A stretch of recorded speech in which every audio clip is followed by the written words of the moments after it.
Monitoring of the implementation of the act. तो यानी कि ये है कि इस एक्ट को इम्प्लीमेंट सही से हो रहा है या नहीं हो रहा है, इसकी मॉनिटरिंग कौन करेगा। तो अधिकतर एक्ट्स में ऐसा नहीं होता है कि मॉनिटरिंग भी, आईपीसी में कोई मॉनिटर करता है, नहीं करते, लेकिन यहां पर मॉनिटरिंग हो गई क्योंकि बच्चों का मामला है। तो कौन कौन सी अथॉरिटीज हैं जो मॉनिटरिंग करेंगी, यहां से क्वेश्चन आएगा। सेक्शन 44 की हेडिंग से क्वेश्चन आएगा, monitoring of the implementation of act. और ये पढ़ लीजिए, इनको नाम याद कर लीजिए, हेडिंग से क्वेश्चन मिलना ही मिलना है। वसीम लिख लो, national commission for protection of child rights, बच्चों के अधिकारों के लिए राष्ट्रीय आयोग एक बात, या स्टेट कमीशन, जिनका गठन कहां कौन से उसमें हुआ है, एक्ट का नाम है commissions for protection of child right acts. इस एक्ट के अंतर्गत जो नेशनल कमीशन का गठन हुआ है, इस एक्ट के अंतर्गत जो स्टेट कमीशन का हुआ है, ये central commission, sorry national commission, state commission. State commission का कौन सा सेक्शन है, 17 है। नेशनल कमीशन कौन सा है, सेक्शन 3 है। इन दो कमीशन को नाम को रट लीजिए आप। इन दोनों कमीशंस की ड्यूटी क्या होगी, ये पोक्सो में इनका जन्म नहीं हुआ है। These two commissions, national commission और state commission, these are constituted under the act named here commissions for protection of child rights. इसका नाम ही कमीशंस में है, commissions for protection of what, child rights act 2005। इनमें जो नेशनल कमीशन का constitution हुआ है या स्टेट का हुआ है, इनके उसमें इनकी ड्यूटी है, बस इसी को याद रखिएगा, shall in addition to the functions assigned to them under that act, यानी कि जो 2005 का जो एक्ट है उनमें जो ड्यूटी है उनकी वो तो है ही है, उसके अतिरिक्त they shall also monitor the implementation of the provisions of this act। यानी कि इन दो कमीशंस की ड्यूटी है अब, नेशनल कमीशन और स्टेट कमीशन, जो कि कौन से एक्ट में है, 2005 का जो चाइल्ड प्रोटेक्शन एक्ट का है, ये कमीशंस वाला एक्ट है। इनमें जो इनकी ड्यूटी, इनमें जो इनका गठन हुआ है, इन्हीं एक्ट की ड्यूटी है कि इसमें जो कर्तव्य है वो तो करेंगे ही करेंगे। इन एडिशन ये पोक्सो का इंप्लीमेंटेशन भी देखेंगे। और यहीं से क्वेश्चन आएगा कि which out of the following has duty to monitor, central government, state government या ये कमीशंस। बस इतना काफी है इसमें। 45 में खास बात क्या है, पावर टू मेक रूल्स। यहाँ लिखिए P फॉर प्रिलिम्स लिखिए, which section deals with the powers to make rule. एक ही क्वेश्चन यहाँ से बनता है, पहला क्वेश्चन यहाँ से बनता है कि सेंट्रल गवर्नमेंट में make rules for carrying out the purposes of this act. बस यहाँ पे यहाँ पर भूल से भी गलती स्टेट गवर्नमेंट मत कर देना, या central government plus state government मत करना। They have purposely specifically mentioned central government. Why, अगर स्टेट गवर्नमेंट को रूल मेकिंग पावर दे देंगे तो वैरायटी ऑफ स्टेट्स को जाएगा, यूनिफॉर्मिटी खत्म हो जाएगी इस एक्ट की। तो इसलिए सेंट्रल गवर्नमेंट को रूल मेकिंग पावर दी गई, ये ध्यान रखना आप लोग बस। और इसके बाद में क्या होगा, खास लाइन ये है लास्ट की इसमें, यस, कि जब सेंट्रल गवर्नमेंट रूल बना लेगी इस संबंध में, देन नेक्स्ट प्रोसीजर क्या होगा, यहां से क्वेश्चन आएगा। इसको देख लीजिए आप, ये है आपकी सेक्शन 45 में ये क्लॉज 3 है। Every rule made shell be laid before each house of the parliament while it is in session for a period of 30 days. 30 दिन के लिए उनको, यानी कि सेंट्रल रूल किसने बनाए, रूल किसने बनाए, सेंट्रल गवर्नमेंट ने बनाए, लेकिन उसको बाद में अप्रूव कराना पड़ेगा, उनसे अप्रूवल यानी पास कराना पड़ेगा, किससे, संसद से करना पड़ेगा।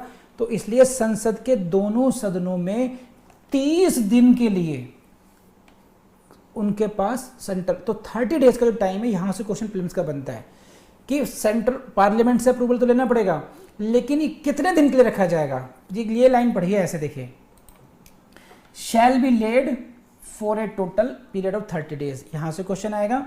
अब नेक्स्ट क्वेश्चन आएगा यहां से कि अगर पार्लियामेंट में चले गए आप कि साहब हमने ये नियम बनाए हैं, अब संसद को लगता है कि नहीं ये नियम गलत है, ये डिलीट होना चाहिए, it should not be made, कोई रूल है it should not be made, या लगता है कि नहीं इसमें कुछ मॉडिफिकेशन करो आप इसमें, तो तब क्या फिर सेंट्रल गवर्नमेंट को वापस भेजेंगे नहीं, जो पार्लियामेंट ने मॉडिफाइड कर दिया उसी को ही मॉडिफाइड फॉर्म में, या फिर उसको अगर रूल को ख़त्म करना है तो नो इफेक्ट करके वहीं पर रूल फाइनल हो जाएंगे।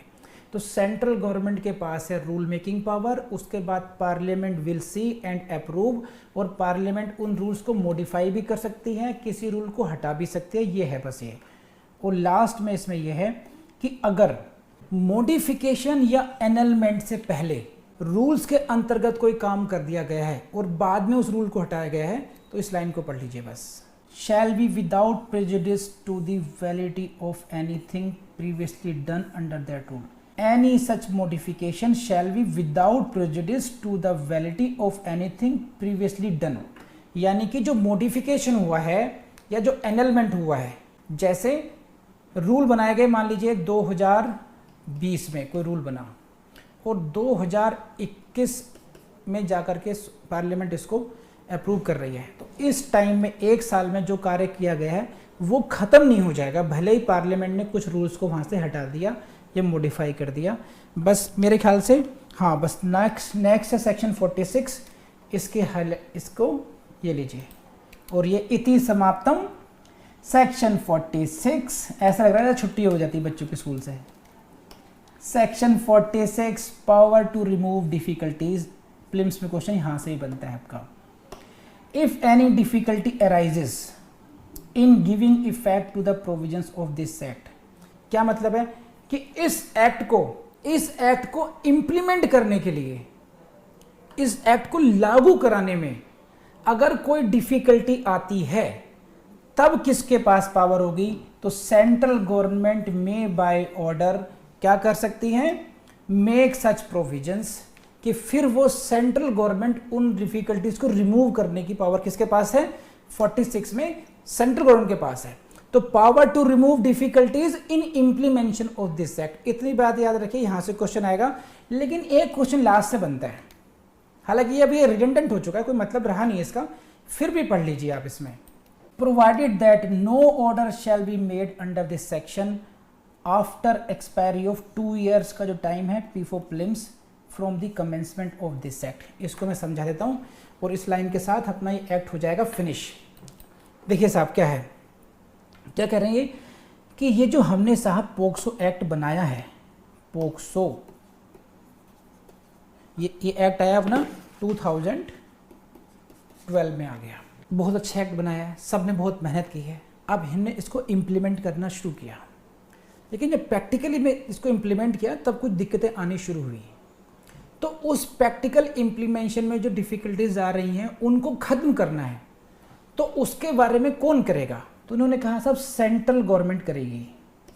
सीजी कैसे करेगी? ऑर्डर पास करके कर सकती हैं, ऑर्डर पास करके कर सकते हैं। लेकिन ये जो ऑर्डर है ना 2012 से केवल 2 साल के अंदर 2 years में ही करना होगा।